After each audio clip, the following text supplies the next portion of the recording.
they're gonna find me. unless unless I input the correct coordinates. Yes, you'll never get past my encrypted software. Yeah. Oh, sorry, the hacker persona came out because I'm wearing this because it's cold. Anyways, ever see a video where they say a whole lot of words and don't say anything at all? Well, if you're watching my channel, then the answer is yes, because sometimes I do that. But see, when I do it, it's fine. Anyways, here's a guy talking about the best evidence for God, and at no point does he say anything that's evidence for anything at all. It's actually kind of amazing. So let's check it out and strap in. What is the most compelling evidence that you've ever encountered that there might be a God? This is a long question. Well, I hope you'll find it someday too. It's a long question.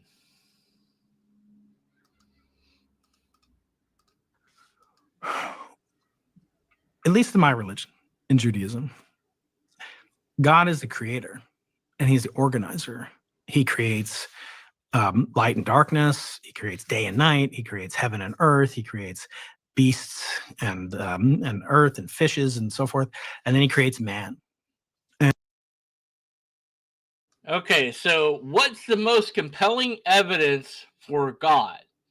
My religion says X, Y, and Z. I don't care. What's the most compelling evidence for God? Not what your religion says, but evidence for God. And we can't really emulate God. Even if you don't believe in God, you can imagine what a God would be like, right? You can imagine what God would be like. You can imagine just about anything. How is that evidence for anything again? What God is. What is God? I guess you have to imagine that as well. In fact, it seems to me you have to imagine all of this because you haven't presented any evidence. conceptualize. Imagine, King Charles, times a trillion or whatever, like the all-powerful force. But at the same time, we're told God is a father, our Father who art in heaven, right? And he's a Lord. He's like a politician. He's a king. He's their father in this Judeo-Christian concept.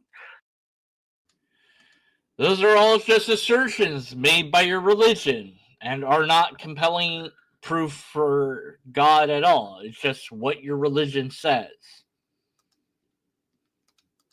It's hard to kind of reconcile what that means because we don't really have analogies to it. But the one analogy we do get is the one thing that we can create, which is a human. Now, I think for that reason, men and women have a stake in what it means to feel a connection to God. Women much more so. It's almost impossible for a man to comprehend what it's like to have the ability to be a vessel for life's creation.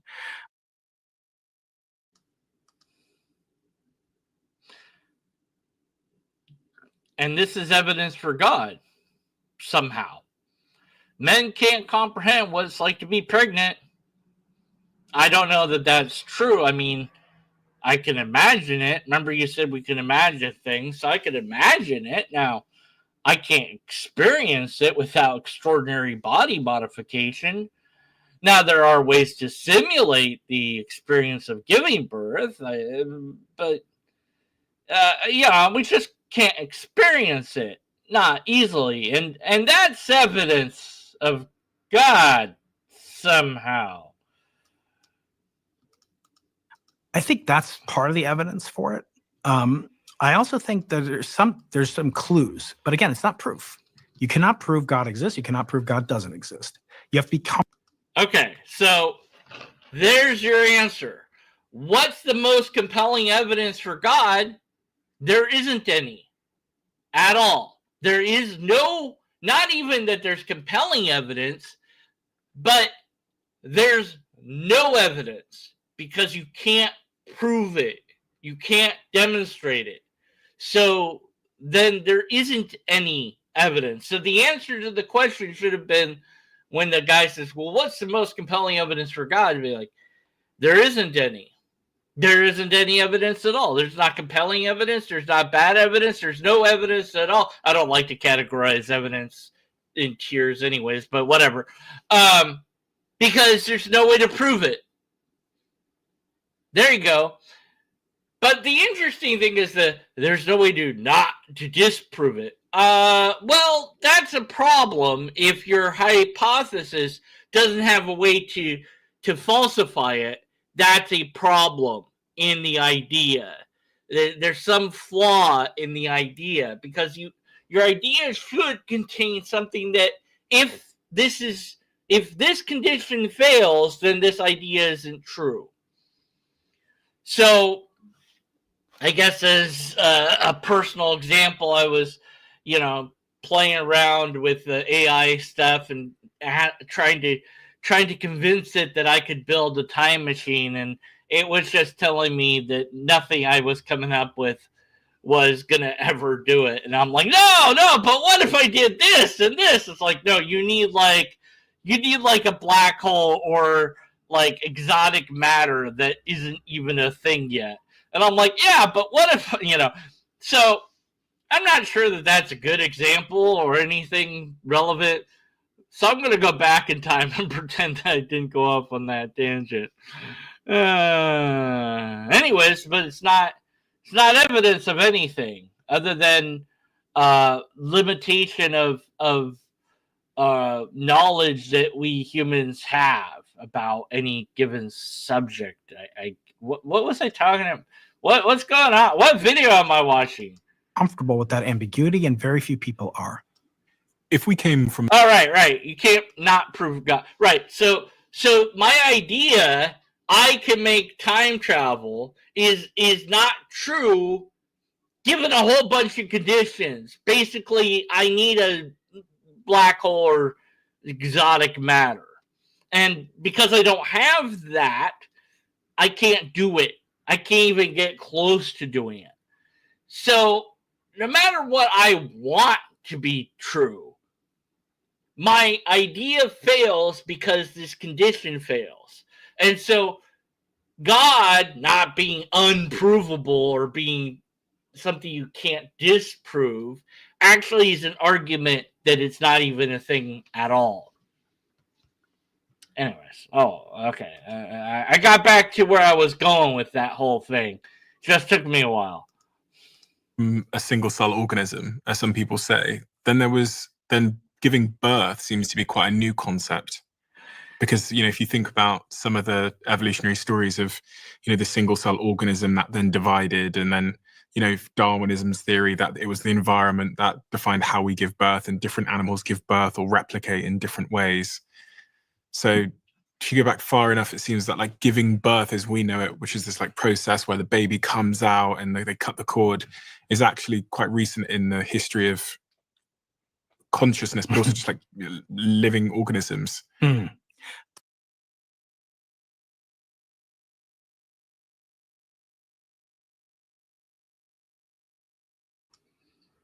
Why don't we just do what cells do and split off so there's another me? Why don't we just do that? Why do we do what we do to reproduce? Why do humans do that? Well, the answer is that's how we evolved. But there isn't really a why we did that. Just that different things have been tried. But yeah, there's no God reason why we wouldn't lay eggs or just split off into another being. There's no reason why a creator would pick this way of creating life, where your genetics and my genetics must combine with the egg and the little tiny seed and all that.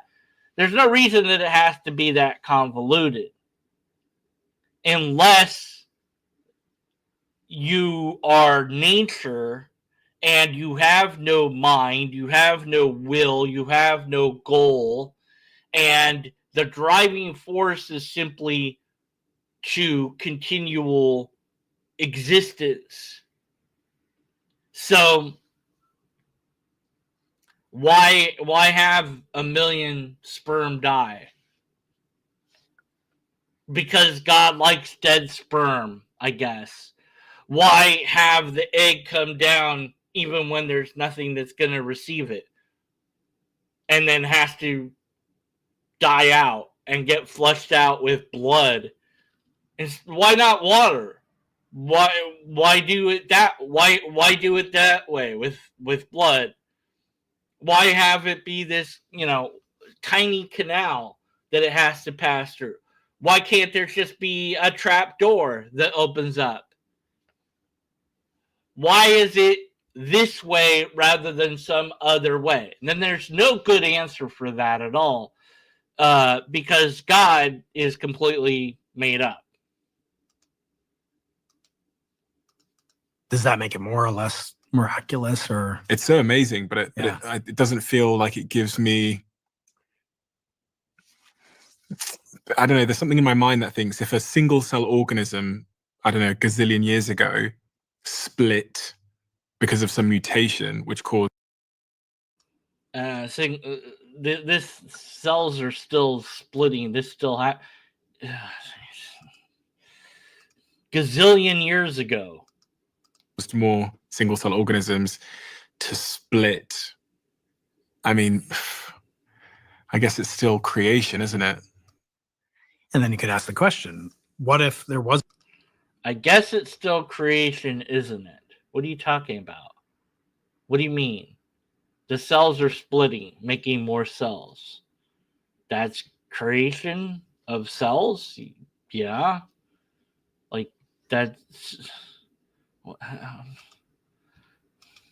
was a creator, and this creator not only created that first cell, but created within that cell the possibility, the propensity, and had the knowledge. We can't comprehend it, but had the knowledge that will eventually make a person. And yeah, God wound up the world knowing how it would unwind. Sure, why not? But that does mean God knew every single event that would lead up to humans being created. So none of those events could go any differently.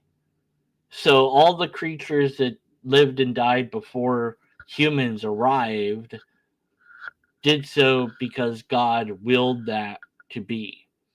Why didn't God just create humans from the start? Why create the single cell to get to the humans? Why go through that convoluted process?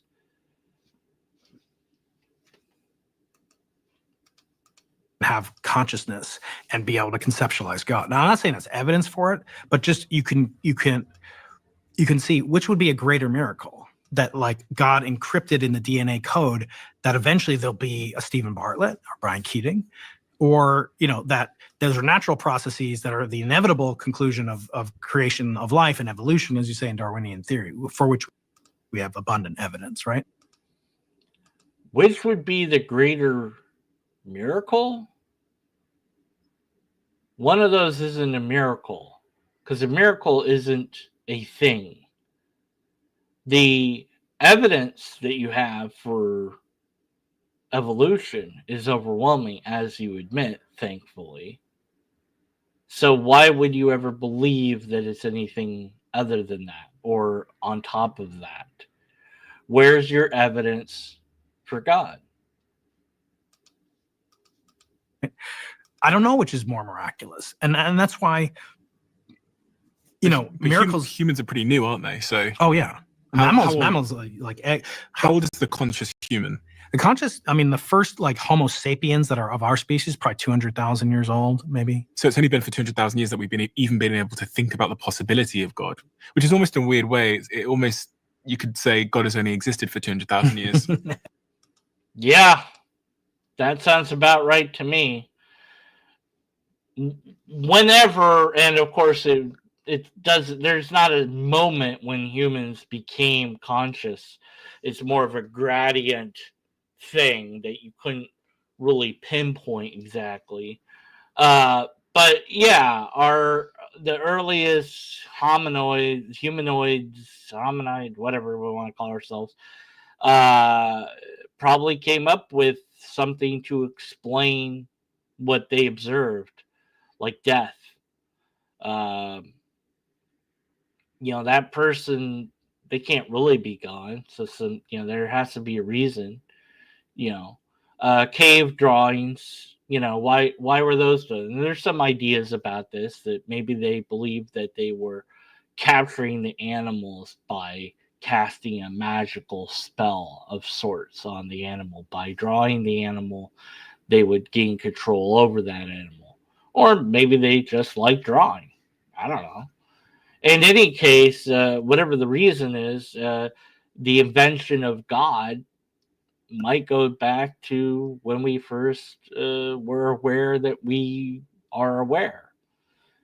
And yeah, it is an invention, and there's no proof of it. So, other than it being an invention. So, since there's no proof of it, and there's no evidence of it, why would you believe it? And why would you call your thing the most compelling evidence for God when you don't have any evidence at all? Right. Yeah, that's a good way of putting it. And in fact, many people, and I like to say this, to you, like, what's your favorite day of the year, like on the calendar? I was going to say my birthday. Yeah. Okay. I always ask people that. I say, like, what's your favorite day? And usually I'll get Christmas, my anniversary, my birthday, my first kid's birthday, whatever. But those are. Does that have to do with diddly squat? But he's a CEO, so I think I would, if he asked me, what's your favorite day? I'd be like, payday. Those are all origins. We're fascinated by origins because you weren't, like, you can't witness like the whole process of your birth. You have to rely on your mother and your father, and maybe there's some pictures and a nurse. But now go back to the beginning of the universe. Well, maybe there was only one entity. Maybe it was only God. And why did God make the universe? And then, wow, what an incredible leap. Maybe there's a video of you being born that you could watch. And maybe there's a video of your parents going at it, creating you. Yeah. And maybe they took pictures of the belly so you could see you're getting bigger, and all the scans and everything, so you could see every moment up until when you're born. But you can't do that with the universe. But let's also pretend now there's a God, because why not? We're just pretending stuff. And what if that's the only thing? Yeah, sure. Just think about it. Just make shit up. Just say that that's the way it is. Why not? Yeah. Whee! of course, there's many, many questions. The most kind of stringent, or perhaps most challenging question is, why does evil exist?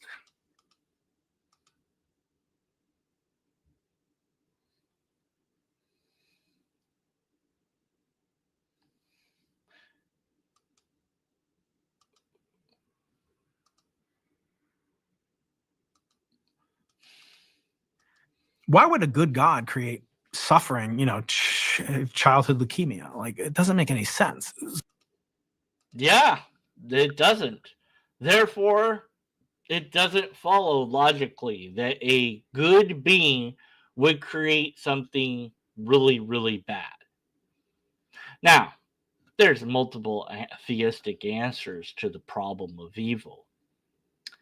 But his answer is going to blow you away. Oh yeah, you've heard. I'm sure you've heard apologists explain away evil, right? Yeah. So maybe you think you know what he's going to say next. I guarantee you don't know. You don't know what he's going to say. Oh man, it's going to blow you away. Ready for it? You think you're ready for it? You're not. Here we go. So the standard answer for that question is that to not have randomness, to not have chaos, to not have variability in life would necessitate a predetermined existence. And a lot of people believe that. I've talked to Sam Harris on my podcast. He's been on here.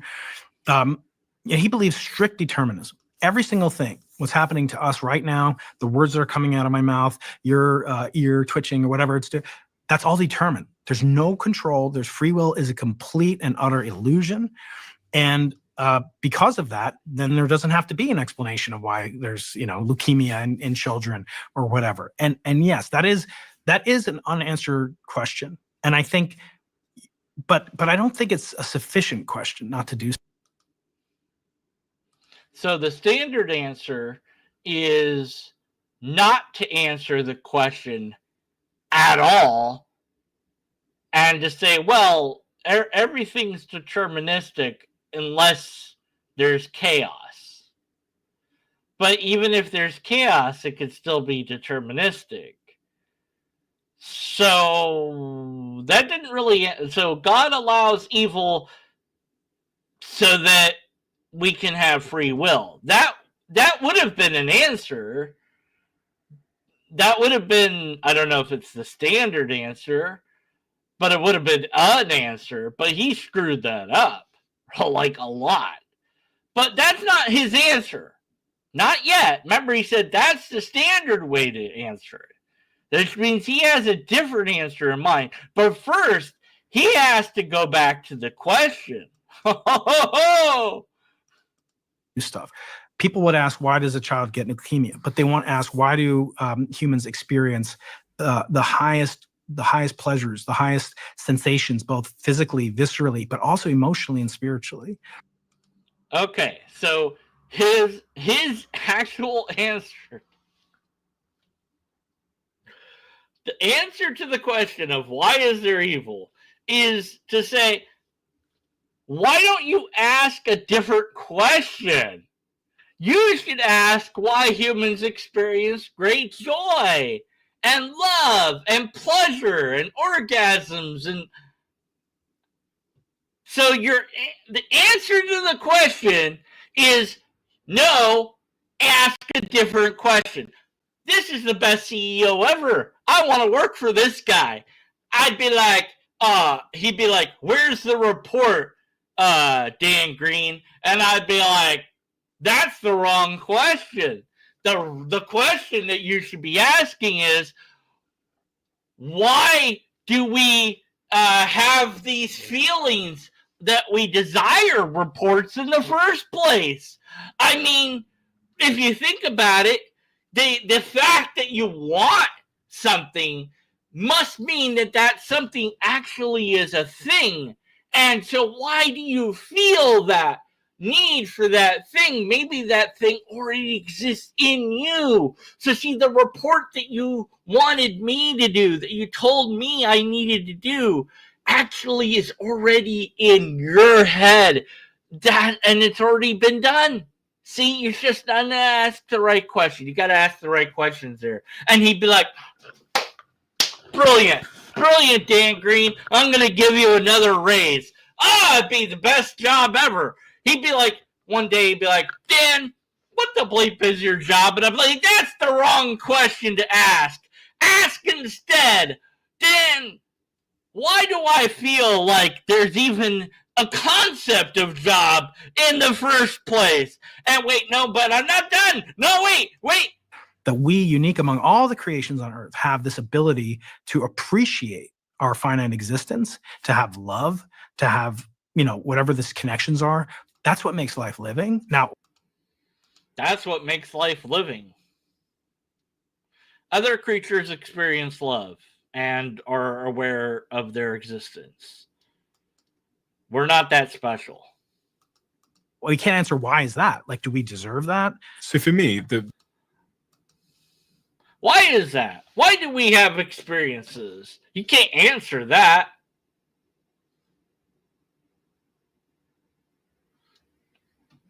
If that was true that we couldn't answer that, how is that an answer to why there is evil again? Why is there evil? Well, why can you have experiences? Huh? Yeah. Hey, Jenkins, get me Jill on the phone. Sir, what do you mean? Jill, I want you to call Jill. Get me her on the phone. That's your job, is to get people on the phone for me when I... No, there is no phone. There is no Jill. There's no office. None of this is real. Whee! I don't know. Whatever. Just... This guy's a CEO. How? I could be a CEO. If this flippant sort of thinking, like I didn't think I could be a CEO before, but now I'm starting to think I could be a CEO. Yeah. Evil and good and like pleasure and pain make lots of sense from an evolutionary perspective. Mm-hmm. It makes a lot of sense as to why you would feel this overwhelming sense of like love and protection when you gave birth, when your son or your daughter arrives in the world, because that feeling is passed down from your ancestors, and your ancestors had that feeling, so they survived and their offspring survived, and that feeling gets stronger as it's passed down because those that have it are more likely to pass on their DNA. So the DNA of that feeling keeps passing through the generation. So I get that, and then with evil, I can also understand that pretty well, because if we think of evil maybe as a feeling or as something that happens or a disease, I can understand that theoretically. Evil's human. It's human related. There's no evil. Cancer. Cancer's not evil. And even that. Yes, it is. Saying that cancer is an evil is so stupid. Oh my God. I don't know. His version of evil isn't my version of evil, I guess. I define evil as unnecessary suffering, and certainly cancer isn't necessary at all because it's a glitch that happens with DNA. DNA not copying itself right, which genetics can correct. CRISPR technology could one day, if not already, correct. And we could perhaps program our DNA so that it would never copy itself incorrectly, which not only would make it so that cancer didn't happen, it would also stop the aging process and maybe even reverse it. And that would let us live like indefinitely, just about, and probably negate a whole host of other diseases, because a lot of things are genetically related to the fact that our DNA doesn't copy itself perfectly. But it does so because it's flawed. But we could fix that flaw. So why did God build it flawed? Because then you couldn't... But you're just asking the wrong question. You're not asking why we feel... What? So it makes perfect sense, but evil is a human thing. It's not like diseases. No, viruses are evil. They don't need to be. There's no reason that a virus needs to exist. If you make a virus, that's bad. So if I figure out how to make a virus, that's bad. Especially if I send it out into the world, whether it's a computer virus or a genetic virus, doesn't matter. That's bad because it causes unnecessary suffering. And so you don't do that. But God makes the viruses, and that's fine, because without those viruses, then you're just asking the wrong question. Don't worry about it. Stop asking the question. Don't think too hard about it. That I can understand, because I can understand the brain is so fragile, and I can understand all these human instincts and chemicals and jealousy, and even love comes with it. But if a woman dies, it's probably her husband statistically. So I understand. That's evil, isn't it? But if a woman dies, I think you meant to say if a woman's murdered. What the fuck? It's love as well. So I understand the complexities of all of that. What I can't understand is what active role God is playing in any of this stuff. None. Zero, zip, zilch, nada. There isn't one. And yeah, I was religious until I was 18, and then I think I fell down a rabbit hole listening to like Richard Dawkins and some of the others and Sam Harris, and it left me in a position where I would probably define myself as being agnostic, but there's still this big question mark which hangs above my life, which is like, where did human life come from? And is it possible? Why did human life come from?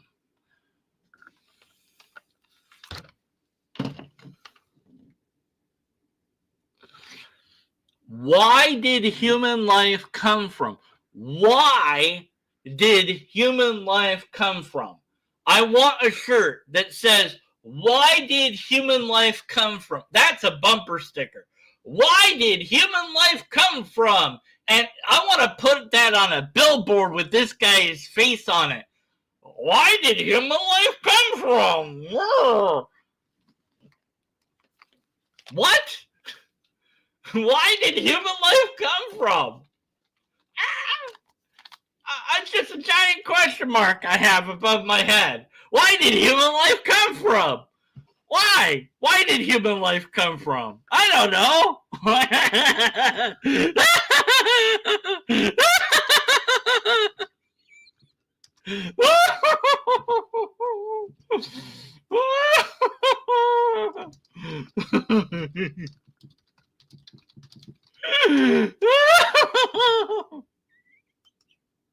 Why did I want to hear it again? Oh yes. I think I fell down a rabbit hole listening to like Richard Dawkins and some of the others and Sam Harris, and it left me in a position where I would probably define myself as being agnostic, but there's still this big question mark which hangs above my life, which is like, where did human life come from? And is there did he say where instead of why? he might have said where instead of why. It's funnier if he said why. Did he say where or why? Agnostic. Wait, but there's still this big question mark which hangs above my life, which is like, where did Oh, he said where. Damn it! Oh man! It's much funnier if he says why. I'm gonna pretend he said why. I don't care. Oh man! Me being wrong about what he said, and then making fun of that.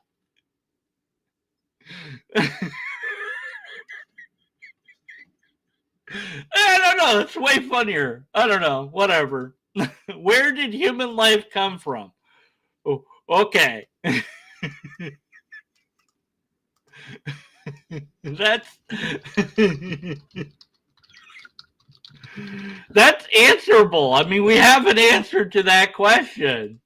So why is it a giant question mark hanging above your head when we know we have an answer to it? So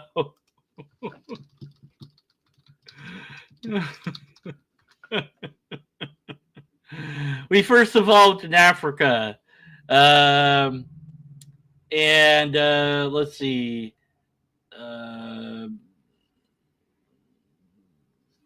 Then yeah, there you go. That's where it's this accent.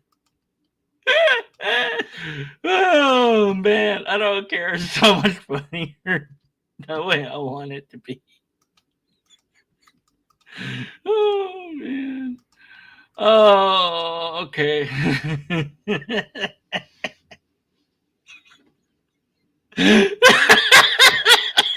That's an amazing shirt though. Oh well, anyways, all right. Back to this incoherent mess. Human life come from? And is it possible that it just didn't come from anywhere? Is it possible that there was a big bang, you know, at the very start of all of this? Is it possible that human life didn't come from anywhere? There was a big bang that started all this. Big bang, human life. Big bang made human life. But it didn't come from anywhere.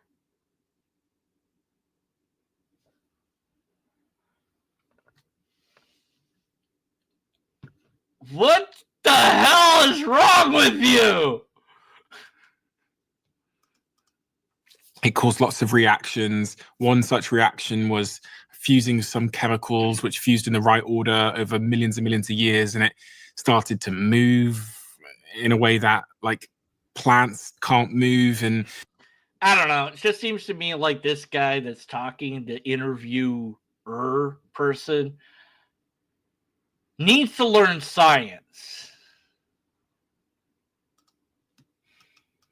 that then led rise to this sort of evolutionary process. And now here I am, and my brain was just bigger 200,000 years ago than the other monkeys. So now that I've developed this thing called conscious, where I can think about things, and here I am trying to figure it all out now that I have this bigger brain thanks to Darwinian evolution. Yeah.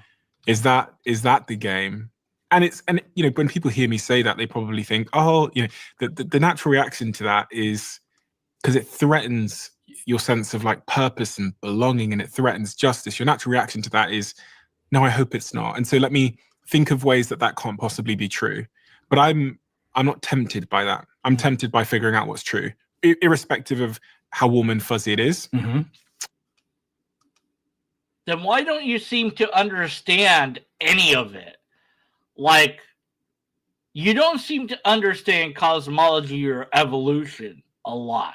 Like I know I don't understand it, but you don't really seem to understand it. Anyways, I've come up with a better shirt idea. My brain was just bigger thanks to Big Bang. I think that would make a good shirt as well. So yeah. Anyways, yeah, you know, I mean, you know. And I still don't know. If you love the Diary of a CEO brand and you watch this channel, please do me a huge favor. Wait, that's it? I still don't know. What? But where was the evidence for where? So the most compelling evidence for God is what happened? What was that? What did I just watch? What the hell was that? What? Let's read some of the comments. To summarize, 931, there's no evidence. That's why it's called belief and not a fact. Perfect example how there's no good arguments for God. In other words, there's no evidence for God's existence. I believe people overcomplicate God. It's very simple. God is not human, nor what they describe in the Bible. God is energy, a spirit, a source of everything. For us to understand God is not humanly possible because it's too big for us to fathom. Sorry, panthum. Yeah, that's that word is panthum. No, it's nothing, just a fabrication. Okay. One thing I can say for sure, if there's a God, it's nothing like what's written in your old books. I'm 51 years old, 40K weekly, and I'm retired. This video inspired me greatly in many ways. I remember my past of how I struggled with many things in my life to where I am today. The fuck? Is there a part 2 where he answers? Smart people with heart and spiritual beliefs. Basically, I'm smart, and my region's book over thousands of others is right. It says so in my book. Yeah. Why is it that every culture has a religion god and their god seems to coincidentally reflect their culture? Ever thought about that? It's too good to not believe all the miracles I've seen. I don't need someone to tell me God exists. I have a relationship with him. We speak daily. He gives me peace. He performs miracles in my life. Yeah, but have you considered, but have you thought about why is where humans come from? Big Bang or nothing? Yes. All right. Yeah. Have you thought of that? Anyways, God is real because our cousin was told he had less than 1 year to live. So he turned to God and asked him to cure him from sickness, that he would devote his life to God and pass the word of God and find God. God is real. Our cousin is living proof if God is real, because 10 years later, our cousin is still with us. So the power of prayer and thought is real. It works with kind of goodness and kind vibes and pass the word. And God is real. God is not real because our cousin was told he had 10 years to live, but then he died, and it turns out all the prayers did nothing. This makes as much sense as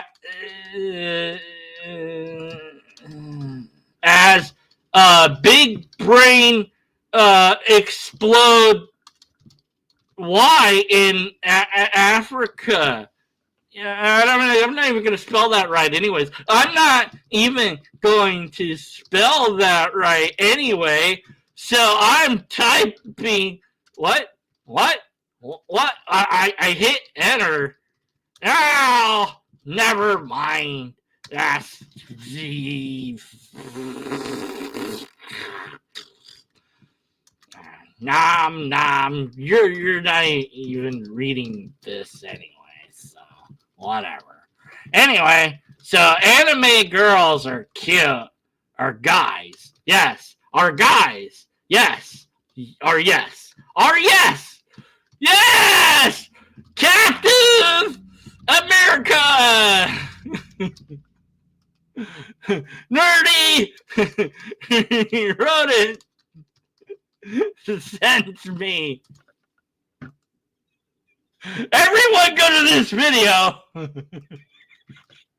and type nerdy rodent sent me in a comment. Respond to somebody random in the comment section and say nerdy rodent sent me.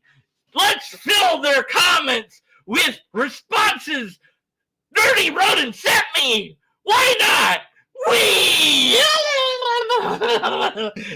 What the fuck?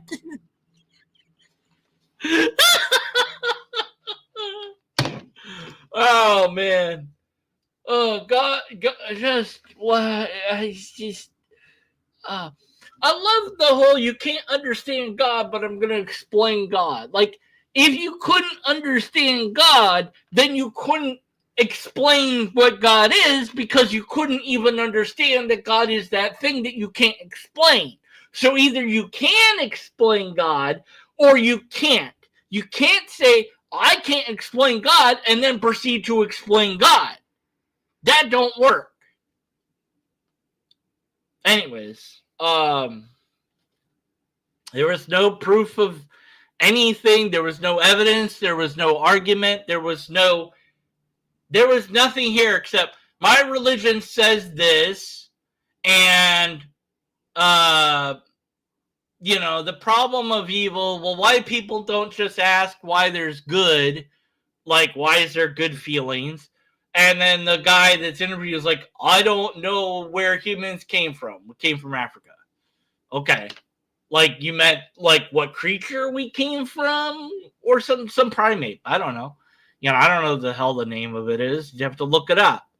Learn it. And it's like it's interesting kind of dichotomy that we've seen other places too. How the interviewer, seems to pit evolution and cosmology against God. Isn't that interesting? Even though both he and the CEO seem to agree that evolution and science are true, they both seem to frame it as if there's this dichotomy of like, yes, evolution, but maybe God. Did humans come from nowhere, or was there a big bang? Like, what? Like, evolution doesn't say we came from nowhere. Big bang? What do you mean? Or there was a big bang? Like, what? Like, none of this makes any sense because you're pitting these things against each other. And so you're not unifying it. So you're not trying to explain how God fits within the model of reality that actually is real. You're pitting it against the model of reality. You're saying either it was this or it was this, not that it was both. And I find that interesting that some part of their brains let them know that God doesn't really make sense within the mold of reality that we actually have. Why would the one guy says, God, what if God set up the first cell to do this? Well, then all that stuff is deterministic until the first humans appear, whenever that is. Because if anything goes wrong, then God doesn't get its way. So it can't go wrong then. But why would God do that? Why wouldn't just God make the humans? Which is what your storybook says. Because you want your science and you want your religion, but they don't mingle because science explains reality and religion asserts reality. Religion says, here's the answer, and don't worry about the question. Religion asserts, it doesn't explore. Religion is static, whereas discovery is ever ongoing and ever changing. An example, I guess, of this is I'm interacting with this one person that just commenting nonsense on the Project Nothing, which did really well. Got a great lot of response from that. Blown away by the reception to it. Very, very humble for that. Very grateful for everyone that participated. And if you didn't get a chance to participate or whatever, I might do it again because it was just a really good thing to get out there. That no, atheists don't believe the universe came from nothing. This is not a true idea. And there's other phrases out there about atheists that I'd like to get out the idea out there, like atheists are nihilists or whatever. Like, no, atheists aren't nihilists. Like, I don't know what the percentage is, but I suspect that the majority aren't.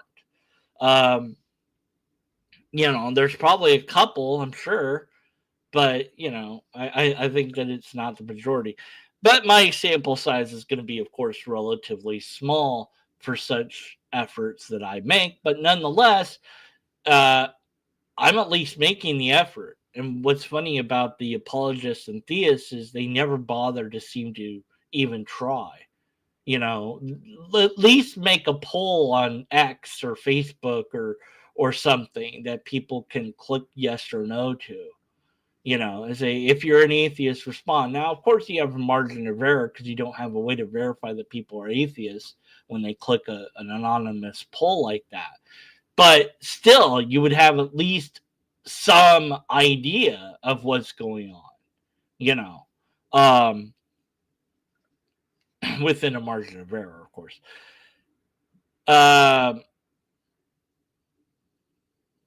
So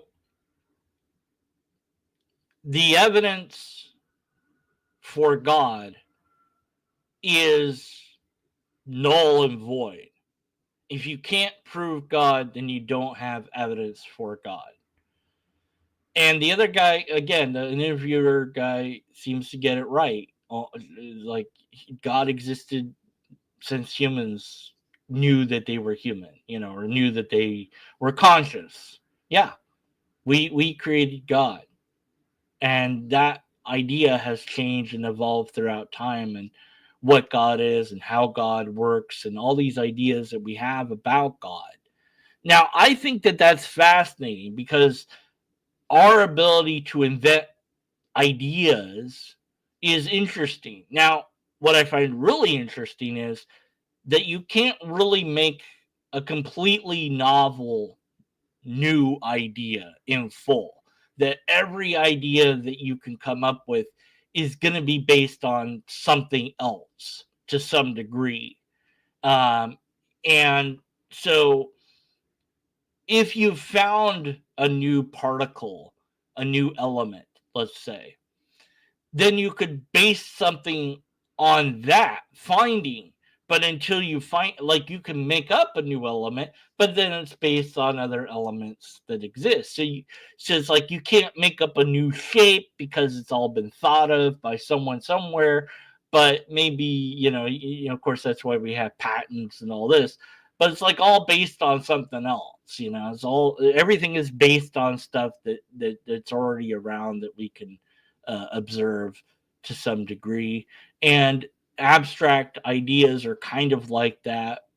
Triangle, the concept of triangle is such an odd idea. Like, why don't we just think about triangles? Like, and that's the right question we should be asking, instead of why is there a God, is why are triangles?